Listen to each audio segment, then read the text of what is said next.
Welcome everyone, I'm Allison Johnson, live in the Cancer Center tonight.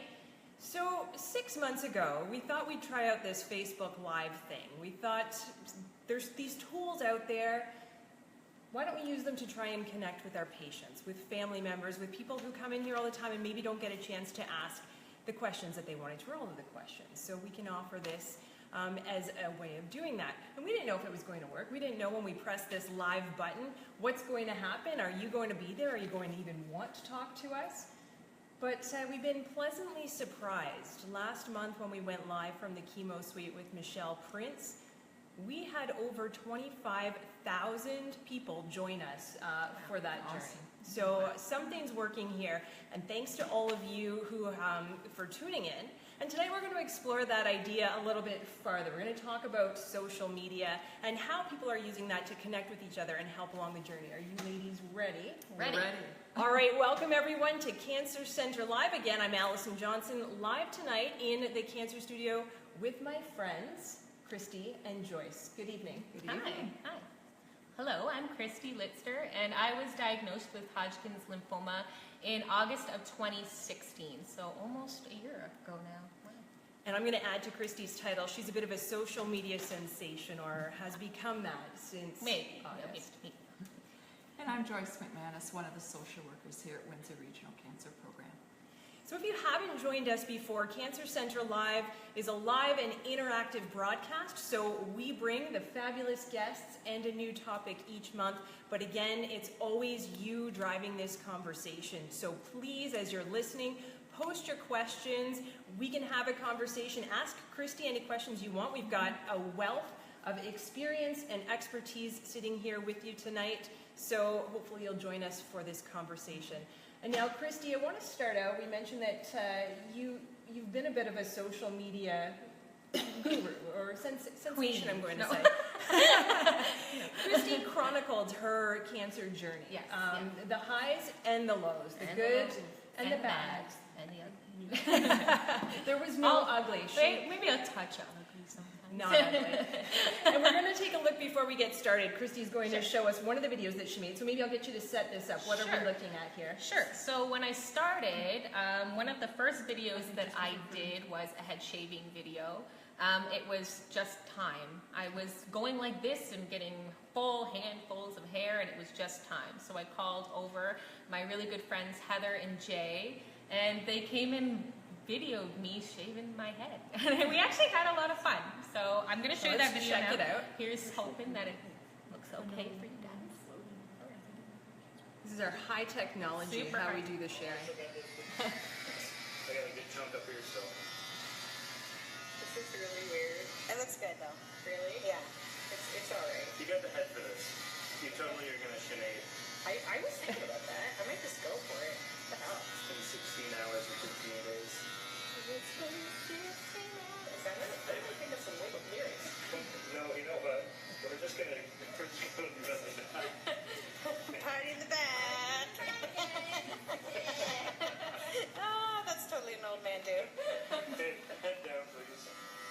Unless you want to keep it this way. No, thank you. I'm good. Ooh, that felt weird.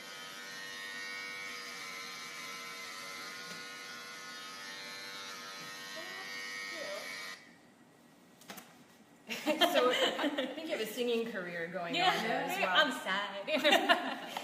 So were you involved in social media before? Like, how active were you on social media before? I've always kind of been on Facebook, YouTube, Instagram. I'm pretty connected in sort of the arts community, so I was already kind of on there. Okay. But never making videos. Like, I never really did the whole video thing before all of this. And I want to explore this a bit more with Joyce after, but I'll ask you first, what made you want to take this really private experience and put it out there for everybody to see, right? Well, when I first found the lumps on my neck, which is how I found out I had cancer, I knew that the story was going to kind of get out. I am pretty connected in the arts scene, and I didn't want, one person to find out and then the story got changed and all of a sudden I was kind of on my deathbed, and I just really didn't want that to be what everybody thought was happening in my life, because aside from, being diagnosed with cancer, I still felt pretty strong, like I was ready to go for it, so I just made a video, and then I made What another was in one. the first video? The very first video was I had already made a post, like a general public post about, I officially have cancer. I knew I had lymphoma, but I didn't know that I had Hodgkin's yet. I had to go for another biopsy. So I believe I was just talking about some people had given me a couple gifts, and I really wanted to thank them publicly, so I kind of was showing off my gifts and answering a couple little questions that people had. And people started to say, I really love those videos. It's nice to be able to see what's going on with you. And I think it saved a lot of people the awkward conversation with me, which was another reason I thought it was really important to share. And I'm a chatterbox, so not at all. No. So I just started making little videos, and they started really short. And once I actually got into treatment itself, I did them weekly or probably bi-weekly, and I kind of just documented all forms of what was going through. So when I was going into what I lovingly called the chemo tunnel of hell, when I start feeling really bad, I would be like, okay, I'm going in, like I can do this. And I didn't do too many videos during that time. Right. That was rough. But after, when I was coming out, it was kind of like a little celebration, like I made it through another one. And those are inspiring. Like, I'm thinking if I'm watching that and I see, well, she did it, and you made it look pretty good. Yes. Yeah. And you know what? The funny thing that you say that is, I actually had people starting to contact me out of the blue, and they were other people who were going through what I've been through, or people who have been through what I've been through, or people whose family members have been through that I've been through, and said, this is inspiring, and thank you for sharing, or you're saying everything that makes sense to me. Like, everything you're experiencing, I'm experiencing the same thing. And I think it kind of started to make people feel like they could share my story with other people and say, this is kind of what I'm going through, without having to go out on Facebook and tell the world, So. Yeah, and that was part of our idea here behind Cancer Center Live, that we have great experts here who can answer the questions. But I think people also really need to connect with people who know that what they're saying is true, because they've experienced it, or it's real. For sure. And Joyce, I want to bring you into this conversation here. You've been doing this for a while. How has social media changed the way that we are able to have this conversation with each other and about our experiences? A couple of things. When I talk to families and patients who have a cancer diagnosis, what happens often is everybody starts to call the house, and the spouse or kids answer. Sometimes the person who has cancer doesn't want to say 10 times in one day on the phone, this is what's happening. It's draining, in particular when you get into treatment. So sometimes I've suggested, and it seems to have worked, that either you get a list of people that you text out to, say, once a week, or email out to once a week. Email would be good. Email would be good, or the things like you're doing. I've not had other patients do that, but certainly put it out, or on Facebook to the people you want to be seen, to tell the story. And I think that's very helpful. It helps family members not to have to say the same thing over and over. And if your support network knows that once a week or every 2 weeks, you pretty much count on getting an update. That's very helpful. I found that when I was doing the videos, I did start getting on a schedule. And people, if I didn't stick to my schedule, people were like, when are you going to post another video? Like, what's going on? So they started to expect it, and I think it became a lot easier way to sort of dialogue with me what was happening in my life without having to ask hard questions or uncomfortable questions. So I'm told that we might not be live right now, but I see that there are a few of you out there. So if you are watching, can you give me the thumbs up? Yeah, I'm getting thumbs up from over here. That's my husband. We have a comment from Daryl who says, hello. Anybody, any of the people who I see watching? Show us some love. Some people are we're good. Thanks, Andrea. All right, so Christy, how did you decide what the topics you wanted to cover are? It was, I tried to do sort of the same thing most of the time. So every chemo I went through, I would kind of go through the process of what was happening on specific days.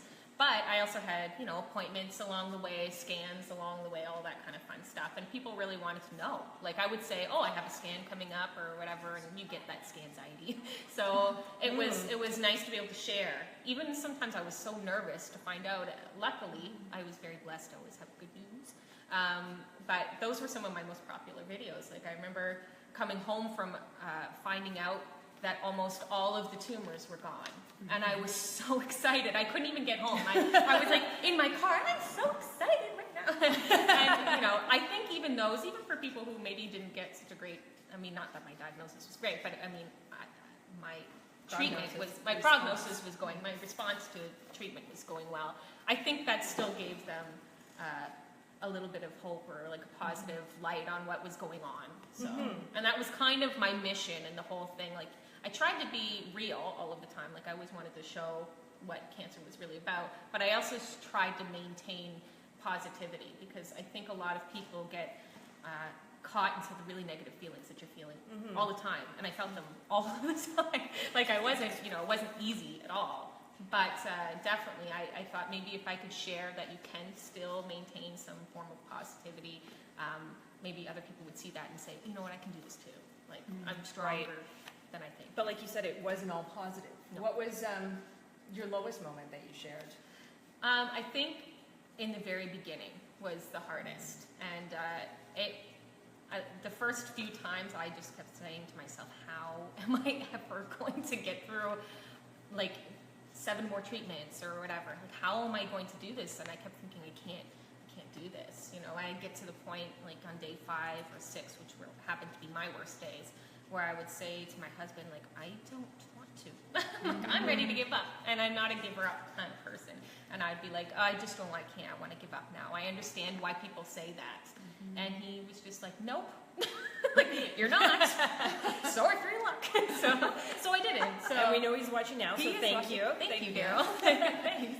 Yeah. And Joyce, when you're talking to people about this option, about being social, do people ever look at you and say like, no, I'm not doing that. This is my experience. And I think it's very individual that way. Yep. Very individual. Sometimes it depends on whether you're on social media too, whether you, certainly my children's generation, probably most of my generation now are connected somehow, but there are still people that don't have access or simply, I do not want to do the computer. So it's very dependent on the person, as well as the emotional state too, I think. Yes. And some people can do it, and some just couldn't do it. You are very vulnerable.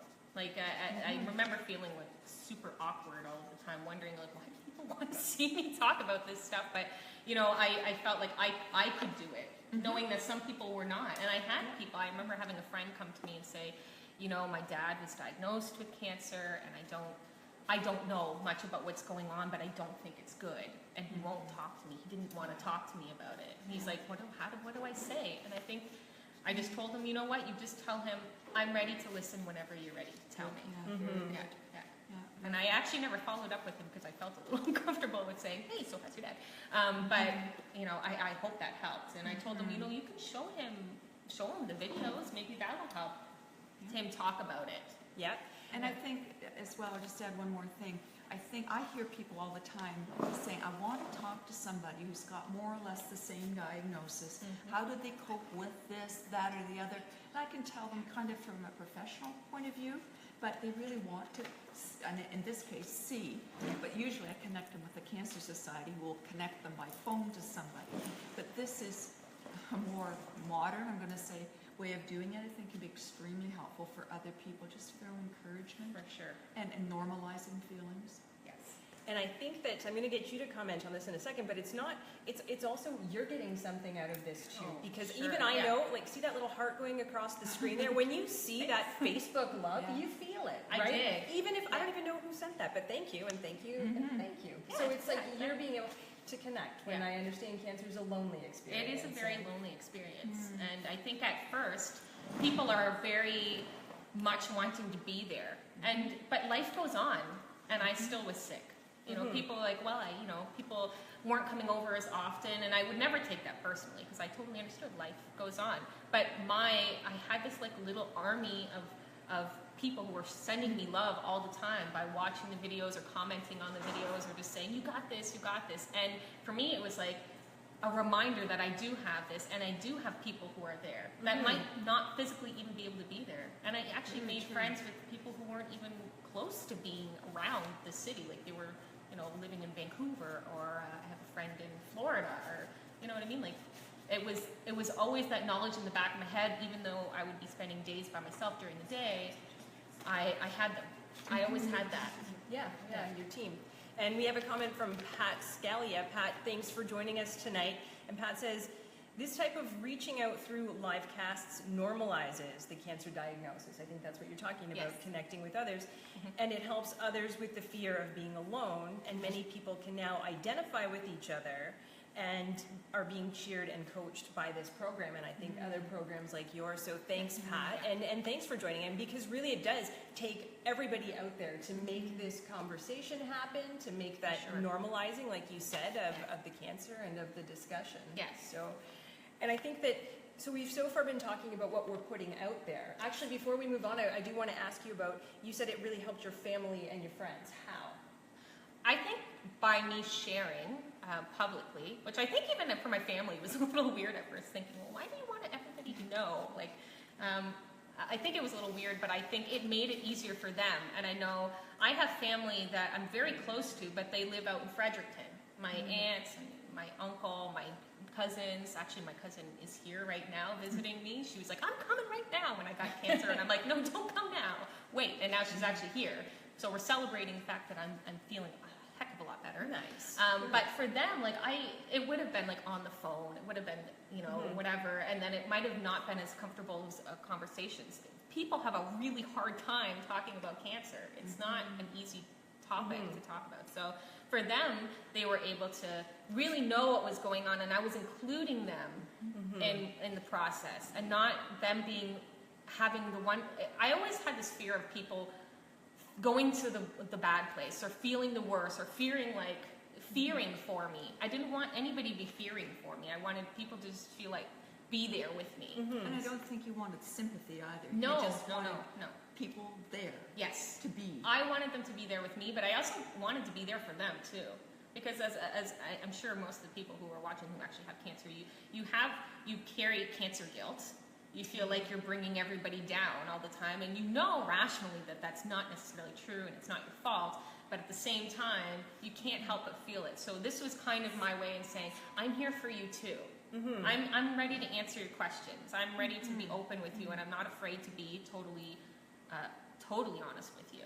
And I think that also seeing you look so good and so positive must have helped as well. Rather than just a call on the phone where you think she's putting on an act. She's putting on an act. And that's actually why I decided to do the videos in the first place. I'm like, if I could put a face to the story, you know, at least people could see, like, I'm not, you know, there was times when I was rough, quite rough. But, you know, that wasn't all of the time. And I think most people who have cancer understand that it's like this all of the time. Sometimes you actually have those moments where you forget that you're sick. And how nice. Yes. How wonderful. Sometimes you don't have them for a while, but you do or have nearly them. enough. Or nearly as much as you would want them to come, but you do have them, and those are like little wonderful moments. And those were kind of more of the times that I wanted to share, because I didn't necessarily want to be like, I didn't want to sort of perpetuate this sick. I actually really would love to tell a story right now. The floor is yours. Yeah, really short little story. I'll try not to go off on a tangent. The day I found out that I had cancer, I was obviously terrified and devastated, and I was fortunate, this is going to sound bad, I was fortunate that my mother-in-law had been diagnosed with breast cancer a few years back, and she had kind of gone through all of the stuff. And so I went right to see her. She survived. She's a survivor. She's strong, Mom. I hope you're watching, strong Mom. Anyway, so I went right to go see her, and she just looked at me and she said, "What are you afraid of? Like, what is it? Like, why are you so scared? What's going through your head?" And in my mind, I was imagining chemo as the thing you see on TV, where you know the person's like deathly ill all of the time, and they're running to the washroom, you know, like all of the worst case Back scenario. in the 80s, I remember Yes. that on TV. Vomiting. Yes, yeah, it was always like, you're going to be vomiting all of the time, and I'm thinking, Get used to the bathroom floor. yeah, yes, like I'm going to just stay in the bathroom for, you know, months, and she's like, that doesn't happen. She goes, they have all these drugs now that help you out with all of these things. She goes, I didn't even throw up once. She goes, you'll still feel nauseous, but it, like, you know, most people aren't having that severe of a reaction. And if they do, you know, the doctors help them not have that the whole time. Change the They medications change for the the next meds, one. they give them, like, she goes, you're always talking to your doctors. They know what's going on. And I'm like, oh. Like, I just felt so much better. She goes, it's not easy. She goes, I'm not going to tell you it's easy. She goes, but it's not what you think that it is. And it was very important for me to have somebody that I could talk to who had been there. Right. And, you know, so I always tell people whoever gets diagnosed to find yourself a cancer friend. And that leads into one of the questions that we had from Andrea. First, though, I did see a couple people who said they're not seeing this broadcast. I don't know what's going on. I will say that that's one of the beautiful things about social media. You can count on it sometimes you can't. One of the fun things about live. But I know that some people are seeing this right now. So what I will say is once this is done, we do post them on YouTube. So we'll make sure that this video gets out and everyone can participate in the conversation that way. And also, so we do answer questions after the fact. And I know Christy's always on social media, so she'll be checking it out too. Yeah. So if you have a question for her that you're not having answered tonight, please still feel free to post that. So I want to bring Andrea into the conversation. Andrea, thanks for joining us tonight and thanks for sharing. And prior to this discussion, Andrea sent a comment and she said, I just went through my 3rd ovarian cancer surgery last week. My husband used Facebook to keep our friends up to date on my surgery progress. And I'm part of, quote, Facebook Teal Warriors and the Sisterhood of Ovarian Cancer Survivors. Both are closed groups, and that's very important. So that's another way. Groups you said were important to you as well. So important to me, yes. There is a very wonderful group who I've met some really amazing women called Pinks, and a friend of mine, Rona, actually added me to the forum after I was done chemo, but before I had started radiation. And at the time, I'm like, I don't really need to be in here, but I did. I really did. And I'm so happy that I did because honestly, in recovery, there's so many questions that you don't realize you're going to have. And so there's a really great group of local women that are in Pinks. So if you're looking for a place where you can talk to people and ask questions or whatever, look for Pinks. And it is a closed group. It's private, which means that not just anybody can go and like read what's going on. And you know, people get really real, you know, which is great. Which is good. I think it's great. You So know, what would people share on the closed groups that you wouldn't share outside? it's a lot more medical stuff. People who have questions about stuff that they're going through or they're afraid. A lot of it is like, I'm having this happen to me. Has this happened to anybody else? Like, or I remember I had my port out about a month ago now. You can watch it on YouTube. I didn't do that one. But I did actually post a picture of my port. Oh, I knew I saw that. I knew. It was kind of gross, but I was like really happy it was out. But I was terrified. And I know everybody kept saying, you know, like, it's no big deal, blah, blah, blah, 15 minutes, you're in, you're out. But I was still terrified. So to be able to go on there and like say, guys, I'm scared. And they're like, no, you're going to be okay. It made me feel so much better. And there's been a lot of other things. I've actually added other people since then, friends of mine who just got diagnosed, and I said, you know, there's a great group for you. And a lot of the women on there do have breast cancer.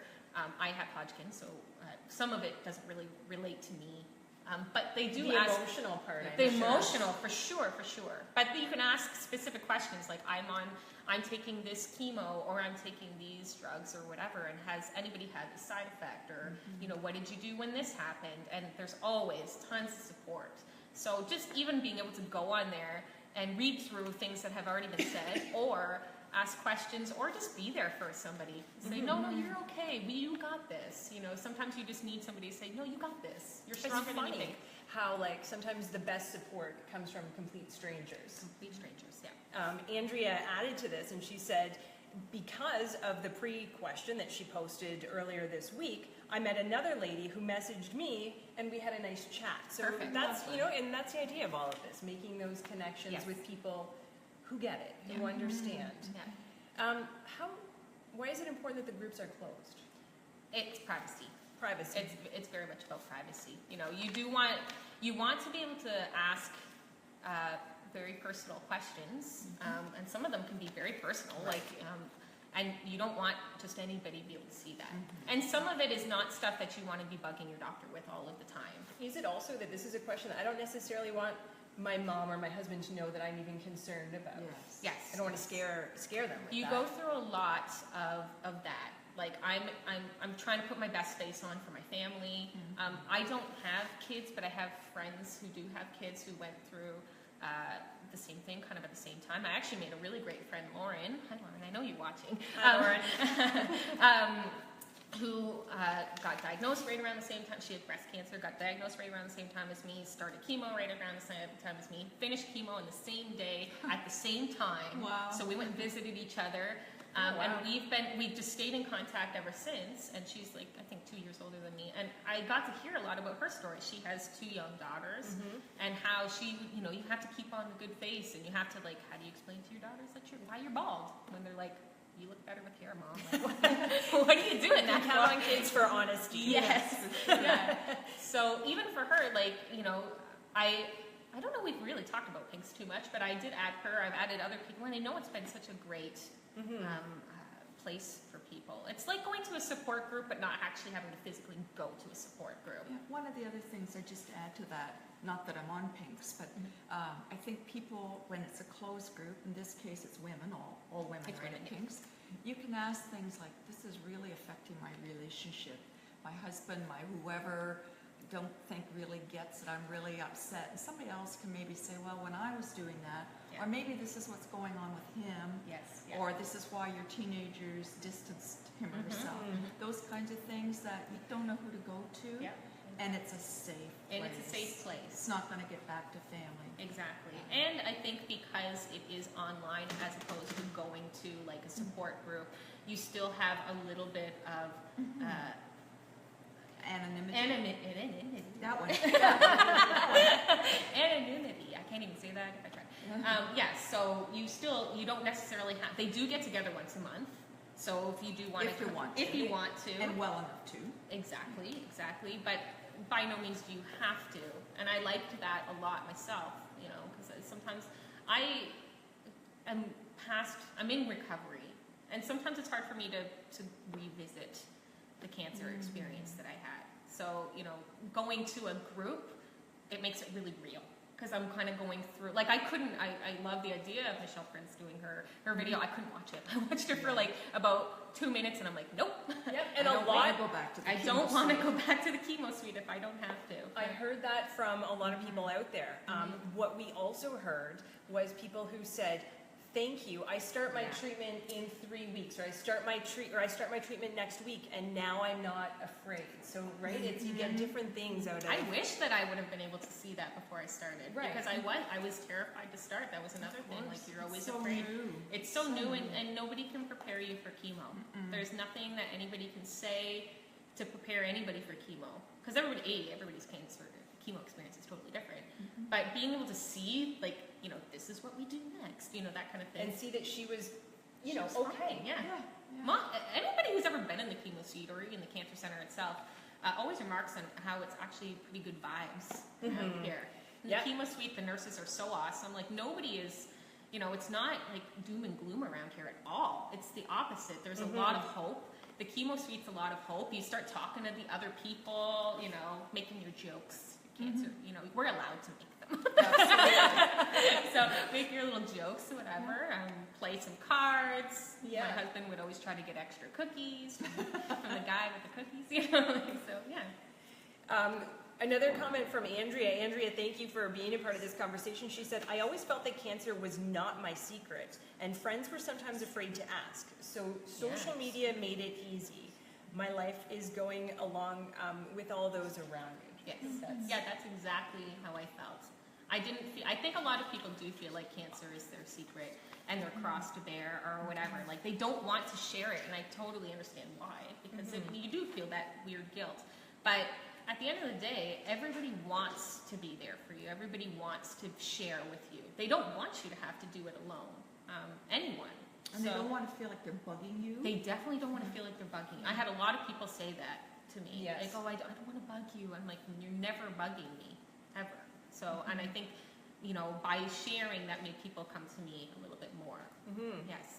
And I want to put this question out there for all of you out there. What are some of the best sites, best social media sites, best YouTube sites that you've found that have helped you along the way? Because this is really, it's a place for sharing. And for everyone listening, these are not necessarily places that the hospital endorses. We don't know it, and I will go through and make sure that they're all okay. But really, it is about sharing and making those connections with people who, you know, I've heard of this, have you heard of this? This really helped me.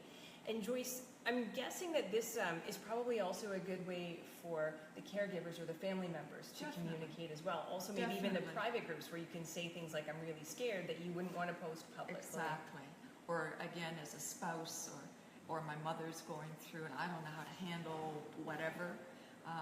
And I personally don't know of caregiver groups online, but I'm sure there are, so maybe you folks out there can send some in.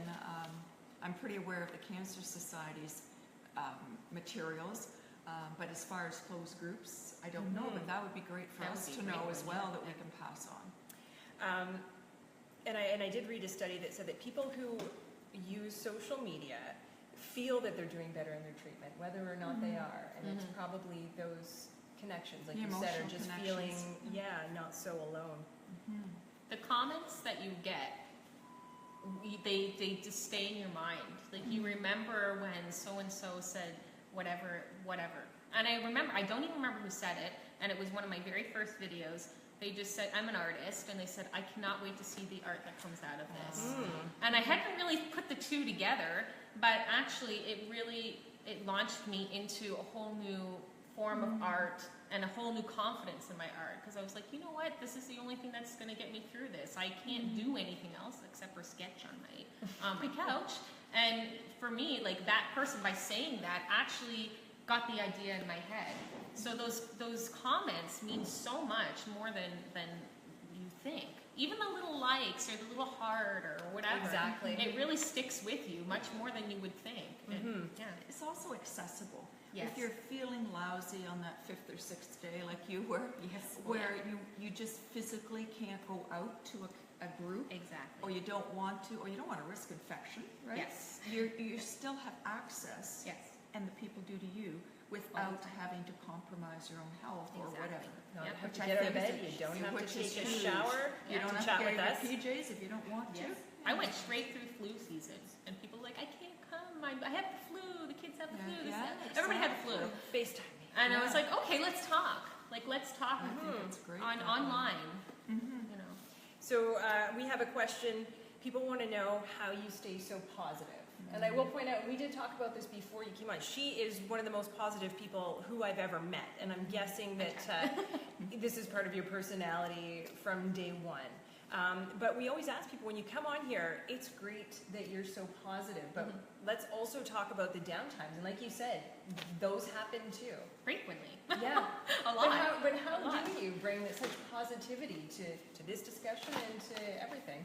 So, about 10 years ago, I was diagnosed with general anxiety disorder. And I started seeing a psychologist, and I was on medication and all of these things. And my goal was to not be on medication. So my psychologist, who's amazing, and I still see her every once in a while, gave me a whole bunch of tools to deal with what happens when the anxiety comes. How do you deal? What's your coping mechanisms? And one of the things that she said was that you can retrain your neural pathways. You get a bad thought in your head and you can automatically say the opposite. Sometimes you actually have to say it out loud. So when you hear, I can't do this, I'm at the end of my rope, I've done enough, you can say, no, I'm stronger than this. I can. Even if you don't believe it, you have to say it. You say it out loud. Think it, yeah. And the more you say it, you automatically go there. So now when I have one of those thoughts like, I can't, I'll automatically hear my own voice in my head say, no, you can. And that's it. It just moves on. And another really helpful thing that I did along the way, and I would kind of post them every once in a while on Facebook, it was my silver linings. I tried to find one every single day. And they could be small things. Like, they don't have to be some big grandiose thing. Those are the important things. Those are the small things. Like, sometimes you have a wonderful cookie and you're like, wow, this is amazing. And I'm like, Today this is my tastes good. This, I can taste it. It doesn't taste like metal. It's great. So, you know, you'd have those little things and be like, I am so thankful for the experience of this. And the third thing that I didn't personally do, because I'm horrible at journaling, but I know that journaling is really positive, but people tend to always want to write down all the bad stuff in journaling. I always said, write down the good stuff. Like if you're going to do the silver linings thing, write down your silver lining every day. So that way, when you are having a horrible day and you are depressed and crying, or, you know, you go through, like... read about the cookie. You go read about the cookie. Go live through all the happy stuff. Don't go back and start reading about the pain and the nausea and all that fun stuff. And everyday journaling or consciously look at 3 things during that day that brought me joy. And you might have to really look for those, like the bed was soft today. Or 3 things I'm grateful for. You know, I wasn't alone today, I had media. But it is the little things that can change your attitude, at least let you rest a little more comfortably. Knowing that you're not alone.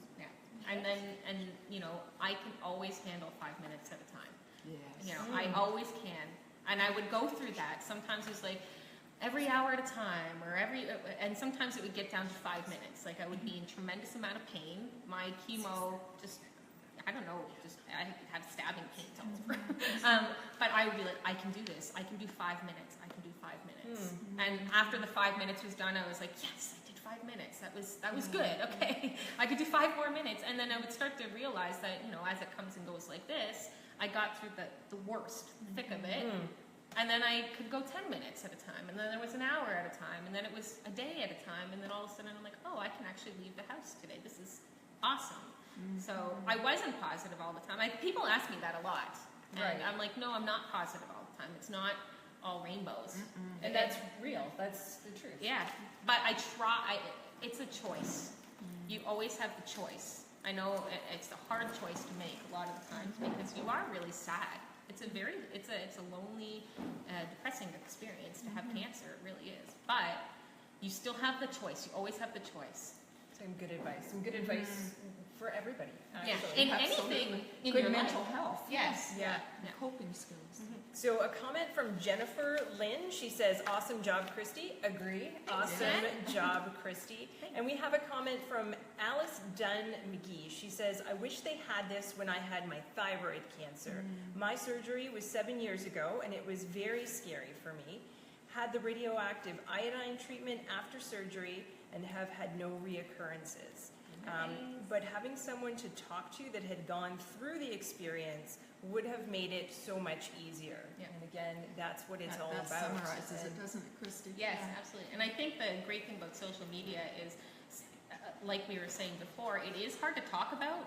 And even with people who, like even at first talking to my mother-in-law, it was hard to talk to her about it because, you know, you just don't want to talk necessarily about it. So being able to go and talk to somebody online and just chat, like just, it doesn't even need to be videos. Like videos is just one thing, but like actually having a chat with them just on Messenger or whatever really helps. I know with my girlfriend, Lauren, I ended up getting a blood clot.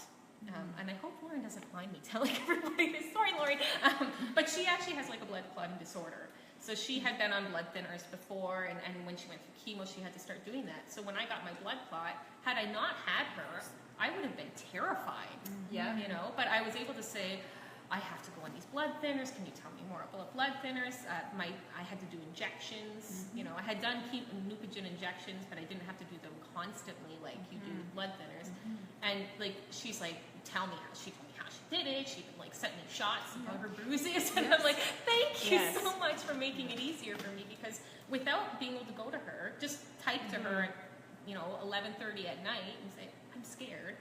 I would have been scared by myself, and and my husband, I love him with all my heart, but he doesn't have the answer to that. Right. So I want to bring up a question because you touched on it there, and I think that this is true for a lot of social media communications.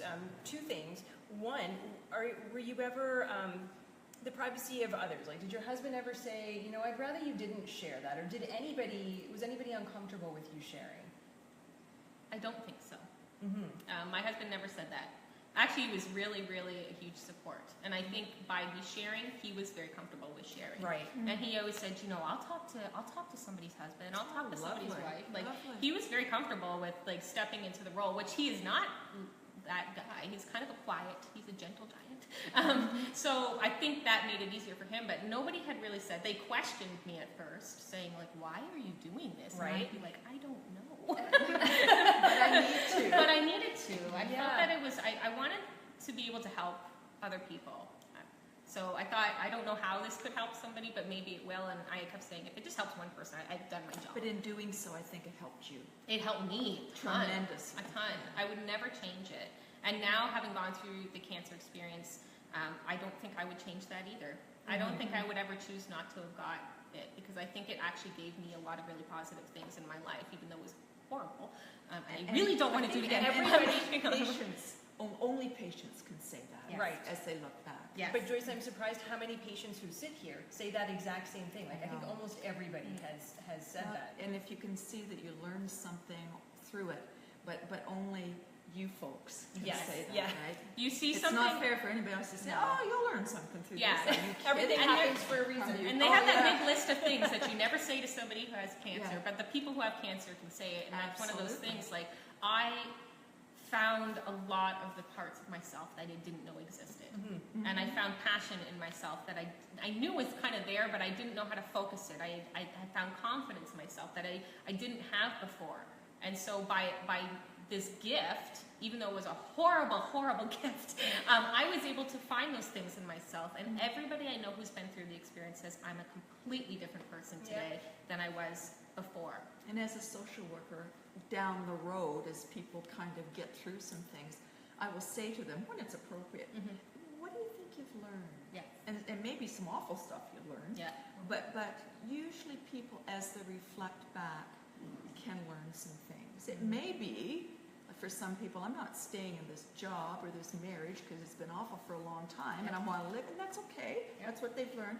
But it might be, boy, I cherish every moment. I hug my kids or my husband or whoever, or I have to do another video, something, whatever it is that they've learned through the process. I think you do tend to find a newfound appreciation for yourself and giving yourself time. And like time becomes I'm sure you've heard this before, that time becomes so important to you.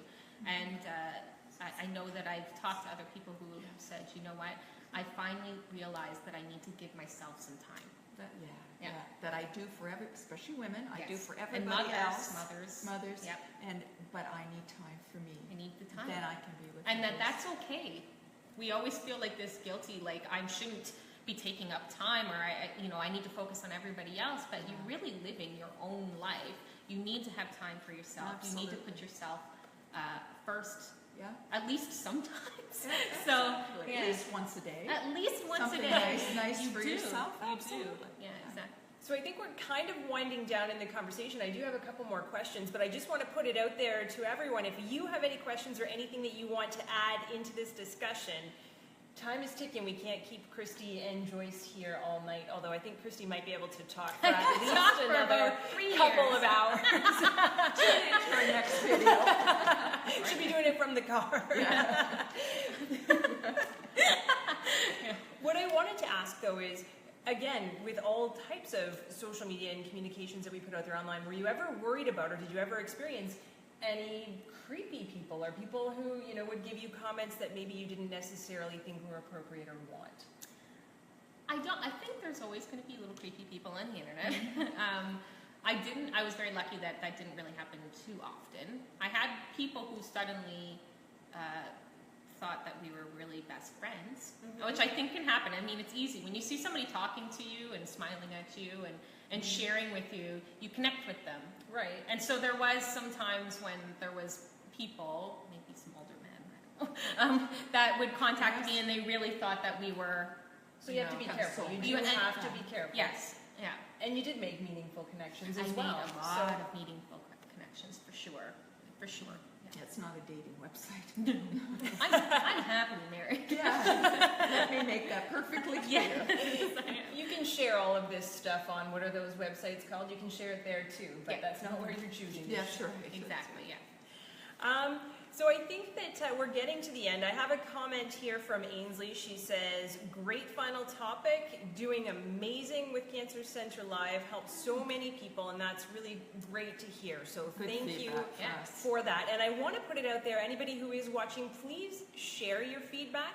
Like I said, this is the final episode of the season. So we're going to do some thinking over the summer of what do you want? How can we use this tool maybe in different ways or in better ways to reach more people or include more people in this discussion? So please feel free, share it here or email us at cancerscenter@wrh.on.ca. Cancers, CANSWERS centers. So thank you. I want to thank you both for sharing. I say this to every patient who's here, but I'm always surprised at how willing people are to share. And I think that you've hit the nail on the head today of why you're doing that, because, you know, these connections, and it's important for everybody. So thank you. And thank you, Allison, for chairing all of these. Yeah, and doing all the easy job here. scenes work. Thank you. From a patient's point of view, thank you, because I know it's reached a ton of people. I've heard only, don't cry. I see her welling up with tears. I always have had the Kleenex here for every episode. I usually don't think it's me who's going to cry, but just in case, like, it's always here. We've not had to use it yet. Here You in don't the have Cancer Center all the time. Oh, it's here. But thank you, because it really does touch a lot of people, and it's been wonderful to awesome. Yeah. Thank you. And thanks to all of you. We'll see you very soon again. Please share your comments, your contacts, anything that you want to share. That's what this is all about. Have a good night. Good night. Bye.